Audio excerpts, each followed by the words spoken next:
Добрый день, поважаныя сябры. Я працую ў Кіровскай сельскай бібліятэцы Віцебскага района. Мы праводзім выставы, пішам вершы да кожнай карціны, кожнай скульптурнай кампазіцыі, кожнага партрэта.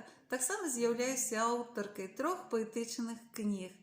Правда, пишу на русской мове. Вырашила прыняць удзел у чытанні вершаў Владзіміра Дубоўкі. Читаю байку, чаму сова спявае ўначы, а ўдзень маўчыць. Ішла сова дорожкою лясной, на плечы пачапіўшы клунак свой. Здзіўлёны дзяцел крыкнуў ёй: «Кума, работы іншай у цябе няма. Куды ты пацягнула, хатулі? Нядрэнна по суседству мы жылі. Хапае быццам харчавання тут, няма між намі аніякіх смут. І зараз на табе узнялася ў свет, а мо пакрыўдзіў чым які сусед». Сова ўздыхнула цяжка ў адказ і кажа: «Добра і нядобра ў нас.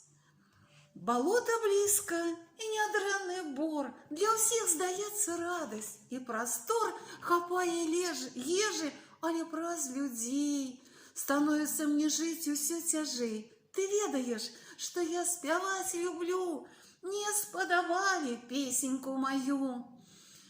Хоць песенька прыгожая моя, як толькі заспяваю часам я, хто камень кіне, пашыбень які, хто па гарбу дае, хто ў бакі, адзін на дрэва нават з кіем лез.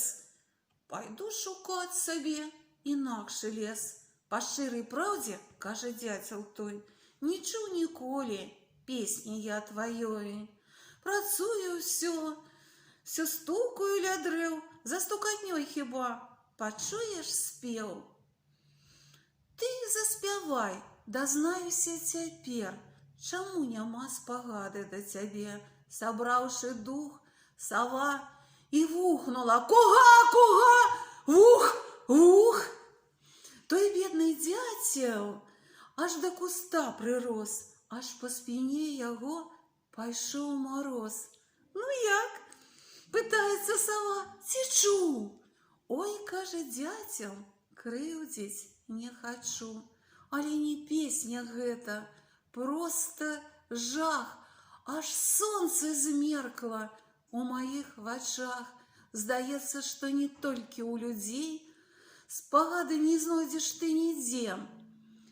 Табе параду дам, кума, адну. Ты не шукай другую старану, бо тут хоць крыху звыклі да цябе. На новым месцы хто зусім заб'е.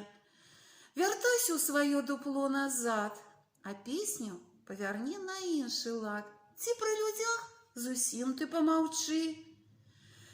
Ці лепш спявай, як спяць яны ўначы». Сова, паслухаўшыся тых парад, вярнулася ў дупло сваё назад. З тае пары, як дзяцел навучыў, яна і вухкае, пяе ўначы.